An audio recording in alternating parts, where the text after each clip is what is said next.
All right, guys, welcome to another episode of Sales Manager Academy podcast. I'm your host, Omar. And today's conversation is going to be a little bit more interesting. Um, we're going to go back to talking about leadership. Let's set aside some stuff in the market, right? What's going on? Uh, but today's conversation, I want to make it more in tune to not just my generation, but the generations come after us, right? Because we are the majority now in the workforce.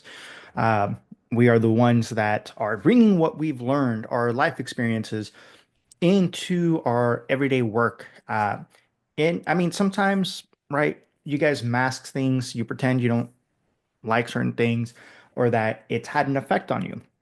And today I want to make something a little bit more lighthearted, right? Um, so if you guys haven't seen, I have, a little bit of a collection when it comes to, Pokemon stuff there. And I got some other stuff too, right? That's not showcased here. And it was funny because we were at a Kroger, me and my wife, the other day, and I was like, hey, you know what? They got Pokemon machines. Let's just see, right, what's available here. Because if you all don't know, in 2025, it is very difficult to find Pokemon trading cards anywhere. And if you can find them and, it's not online, it's very difficult to find them at market prices, right? At actual retail value. Most of the time, it's going for a lot higher than what the retail value is. Um, so I was like, let's just see what they have. And surprisingly, we actually scored a couple of things. I was actually very surprised to see that we scored a actual booster pack, right? 36 count booster pack, um, and some other stuff too. So I was like, okay, let's just see. Boom, we got it. And it was on a midnight run to, on our way to get some ice cream. And that got me thinking.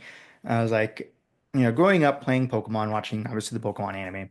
Uh, if you've collected the trading card games, anything like that, having to do with Pokemon, it's essentially taking you on a journey, especially if you've played any of the games, whether it's Pokemon Go most recently, right, or any of the actual platform games.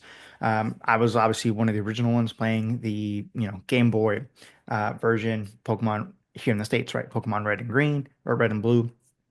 Green was afterwards. Um, and the fact is that there's so much that you can learn and take away from Pokemon itself, being a Pokemon trainer, right?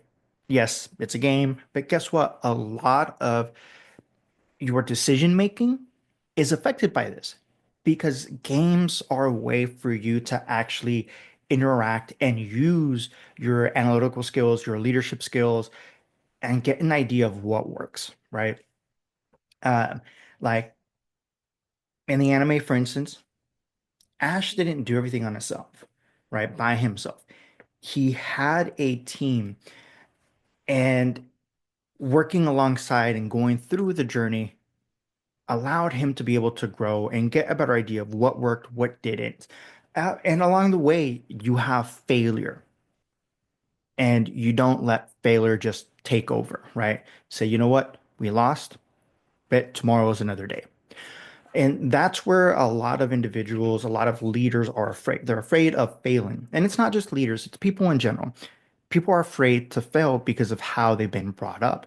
And I think there's a newer generation that's coming in that's getting a better idea because of anime, right? My wife just recently been getting into anime and she's realized she's well, this is a lot different than the stuff I watched growing up, even some of the, current shows, because it's more of a novella, right?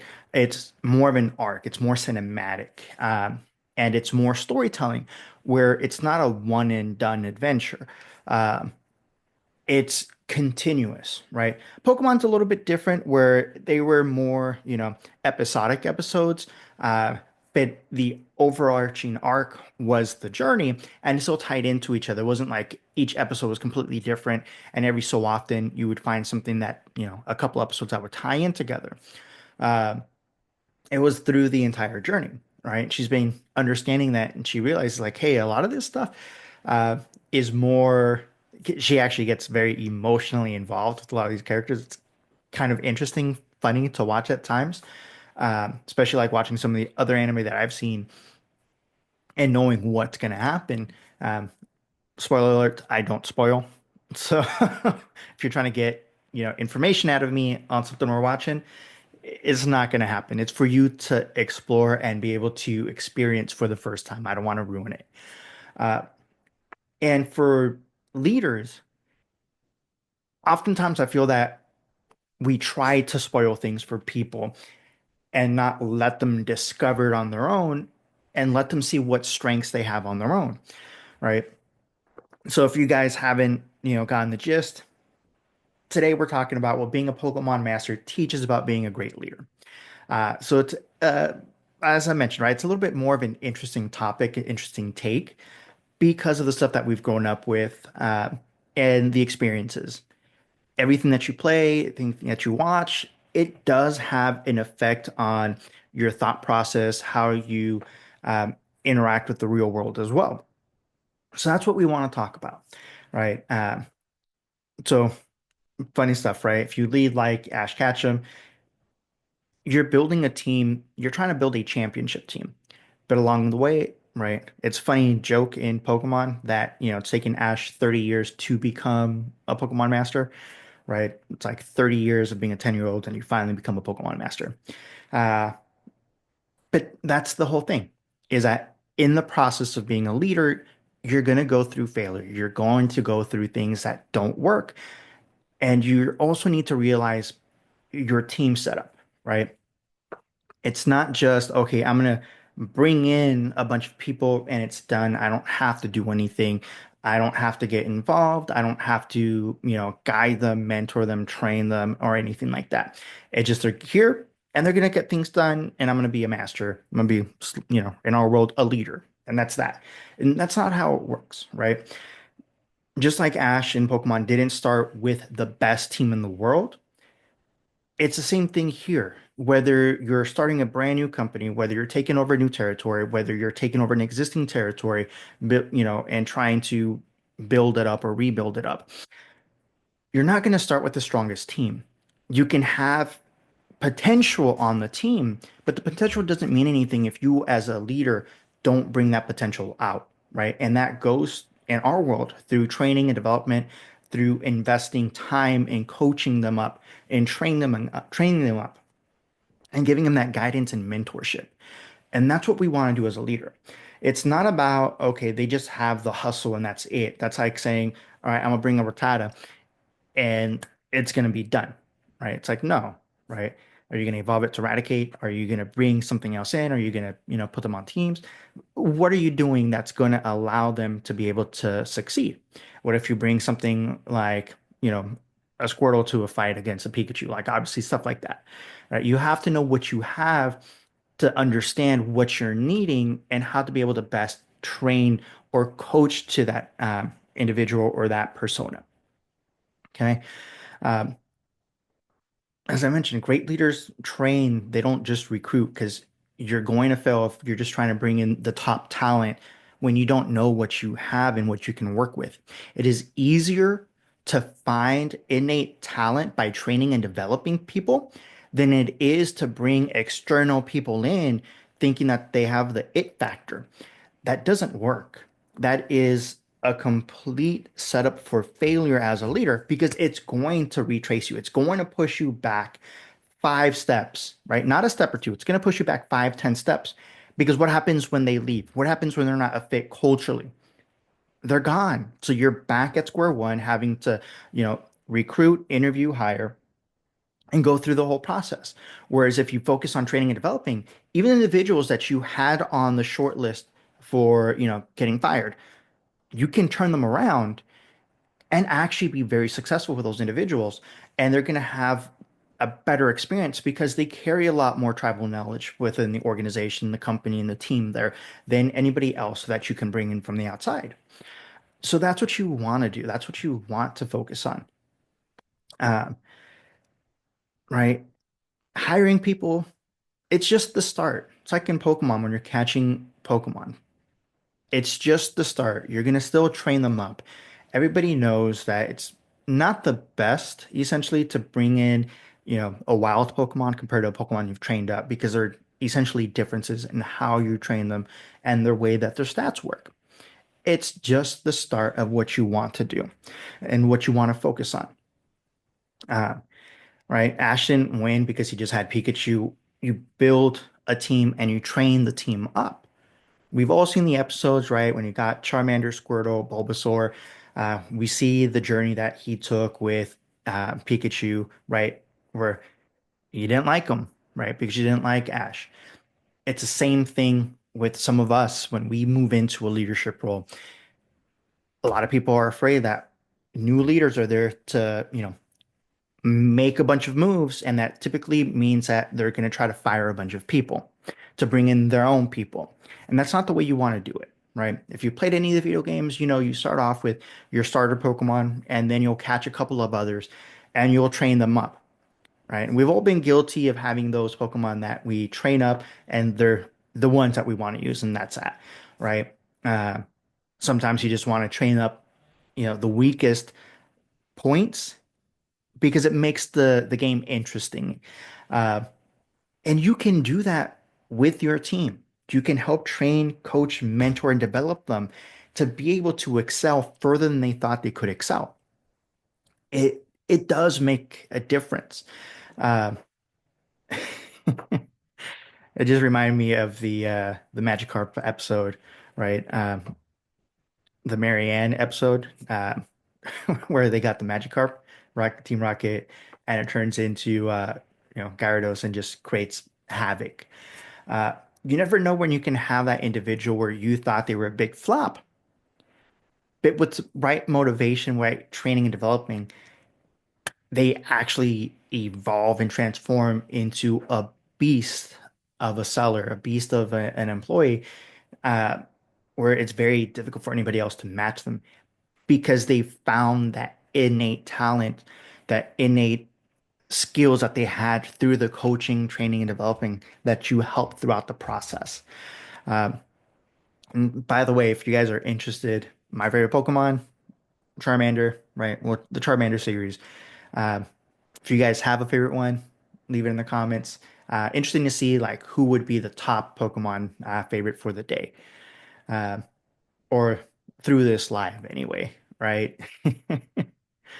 Uh, and we talked a little bit, right, about not just training your individual people. You also have to understand your team dynamics. Who do you have on your team? Because you can't have a team of all the exact same personalities on there because they're not going to mesh very well. Surprisingly enough, very similar personalities, sometimes, especially in a competitive environment, can clash a lot more than get along. Um, Especially when they need to be able to support each other. And that's where understanding who you have on your team makes a difference. Where, okay, I'm going to bring somebody in, and for this location, I need somebody who's going to be a little bit, they need to sell, yes, but I also need somebody who's going to be a little bit better at operations to be able to assist the store. Who do you have that can do that, right? First, look internally, see who you have that wants to get involved because being better operationally also means that they have a better pathway to leadership. We all know this. Uh, so who's going to replace them? Who can I bring in to, take care of that? You have to understand your team dynamics so that they can complement each other. Because even though we talk about being in cells as individual contributors, when you have individual contributors that actually align with each other and assist each other, they can go further because they can help each other uncover not just skills, but opportunities that they couldn't see before, or help them overcome, any obstacles that they're currently seeing that they didn't realize was either very simple to overcome or to look at problems through a different lens so that they can overcome those issues. The conversations you have, the training and development sessions that you have with those individuals, they can then also help relate it to the rest of the team and be able to become a coach as well, right? Become a trainer and still give the same information that you taught in a different manner so that others can be able to actually take away from that coaching session in a manner that they couldn't before. So that's where being like a Pokemon master, being a Pokemon trainer can give you that mindset of, okay, I need to see what teams are going to be best. I can't have the same team for every single gym that I go to. I can't have the same team dynamics, the same team makeup at every single store location, right? I need, certain bilingual speakers at this location, whether that's Spanish, whether that's Urdu, whether that's, Arabic, whether that's, Vietnamese. It doesn't matter. You have to understand what your team dynamics are to make your team successful. Because if I put somebody who's bilingual, but they only speak Spanish in an area where Spanish is not a majority language spoken by any of the minorities there, that's just set up for failure. Yeah, they might be able to help an extra customer, but what's that mean when 80% of the clientele there doesn't, speak English very well and they don't speak Spanish at all? You're just setting up the team for failure. It doesn't matter. You have to understand the team makeup to be able to have a successful location, to have successful leaders. Because then you're also setting up your leaders for failure when you don't help set them up with the right team dynamics. Um, all right, you're essentially like the Pokemon gym leader, and you have your gym trainers, which are your store leaders. Are you setting them up for failure by not giving them the right team makeup, allowing them to be able to have a say in the people that are coming in? Are you not training and developing them and letting them fail? What are you doing? What are you doing as the leader of this area to make sure that the team is taken care of and is actually successful? Uh, that's a big one. You can't just rely on one individual or one store to make up everything for you as a district manager. You can't do that. You have to make sure that everybody is set up. Because when you're doing that, and you have, because don't get me wrong, I've met regional directors, I've met district managers that literally rely on one of two stores in their entire market to make up the bulk of sales. And on paper, on a big picture, they look amazing. They just have a bunch of shit stores.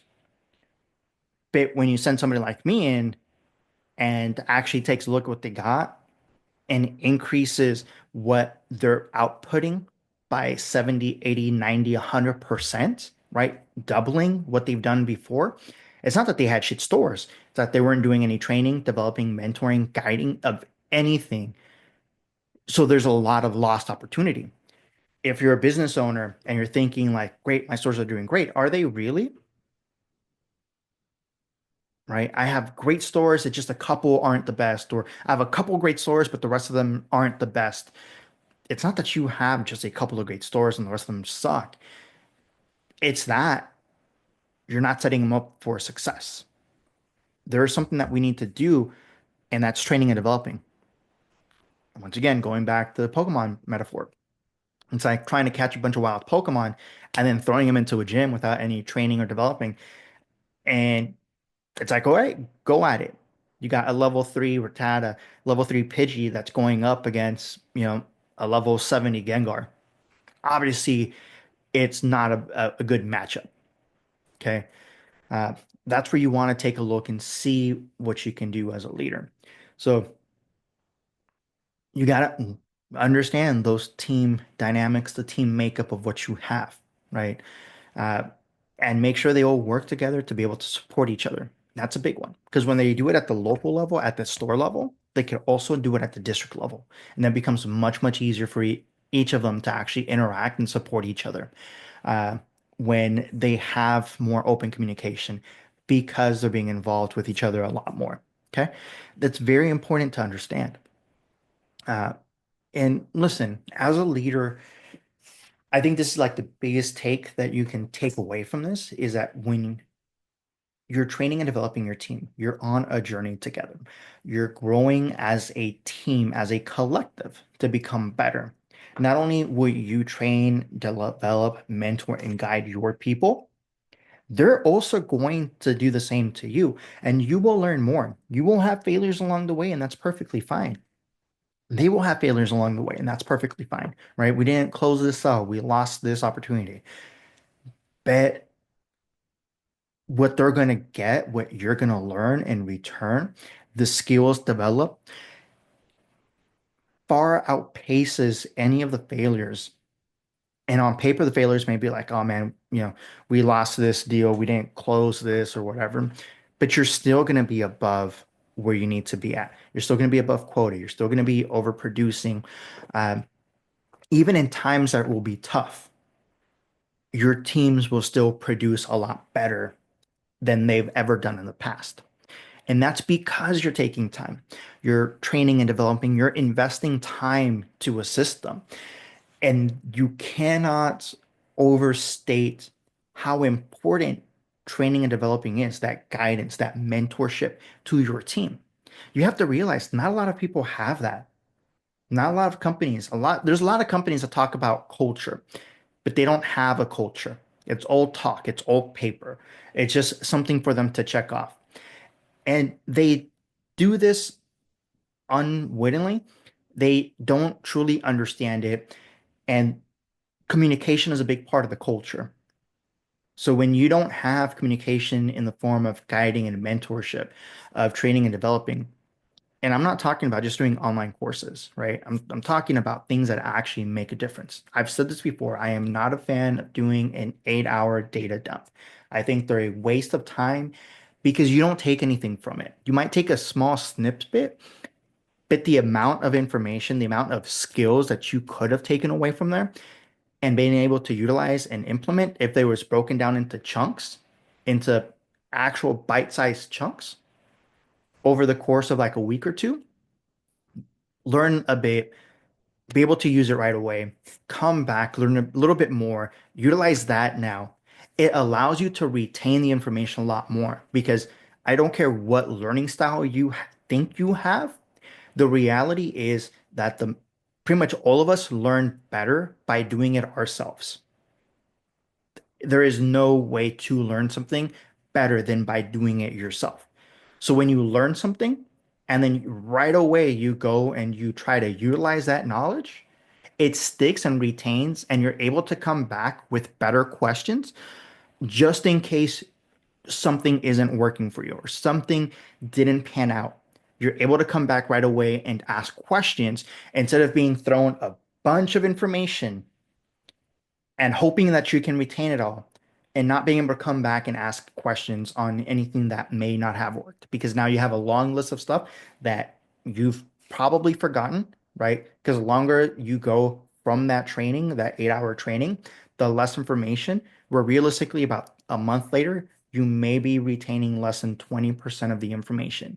Um, Whereas opposed to you chunk pieces of information, you try it right afterwards, and then you come back to learn a little bit more. Because of a hands-on experience, you're more likely to retain closer to about 70 to 80% of the knowledge, the information, the skills that you now developed. That's the importance. And that's why when you're going through being a DM, being a leader for your team, you will learn more together through the process because you're going to learn what works for your style of leadership, for your team's makeup, right? You'll adjust it as needed and actually take it and go from there. That is why it's important. That is why you can look at yourself and be like, hey, we're a Pokemon master. We're Pokemon trainers. We each have our individual teams. And even your sellers are still Pokemon masters. They're still Pokemon trainers because they have their skills, right? Their skills are their Pokemon. They're training and developing their skill sets, and that's their Pokemon. It's understanding what skills do I need to bring out during these interactions to best suit things, right? Because, for instance, if you guys didn't know this, if you're in a boutique retail location and it's raining outside, the type of customer that you have coming in is going to be slightly different than if it's a regular day outside that's either sunny or cloudy, but there's no rain. Getting your team geared up for it, because I've always heard it and I've always seen it where people are like, oh, it's raining. It's going to be a slow day today. It's like, no, it's raining. It's going to be a great day today because the people coming in aren't just coming in to get out of the fucking rain. They're coming in because they're trying to do something today. So they're more likely to actually do something today compared to anybody else, right? And that's the importance of understanding the skill sets, the frame of mind.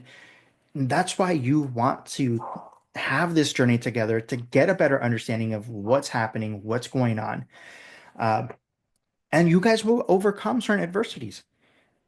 Like I've said it, and I will continue to say it right now during our time, there is going to be a big difference in the next few months as to the kind of environment that we're going to go through.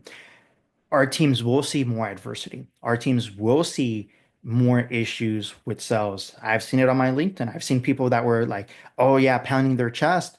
Uh, very red, very in oil, right?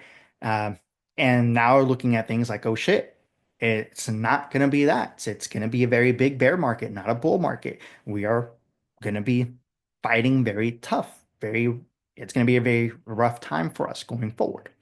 So it's going to trickle in. Tariffs never happen right away. They take time to adjust and come in because we already have products here that aren't affected by it, but the new products coming in, if we get those in, will be affected by what's going to be happening. So be the Pokemon Master your team needs, right? Be the Ash Ketchum to your team. Go through, train and develop, work together, and understand that you don't need, a team of a bunch of sellers, brute force sellers, right? A bunch of sharks that you guys call them, because that's not what's going to win at the end. When you have a team that is able to work together, come together, support, and help each other, that will actually take your team a lot further when it comes to not just building success individually, but as a group, as a collective, as a whole. Our job as district managers, as sales leaders, is almost like herding cats, right? It happens, but understanding the differences in the personalities, the individuals, their skill sets allows you to have a better idea of how to help train and develop them so that they will be successful going forward, so that they will continue to grow and develop.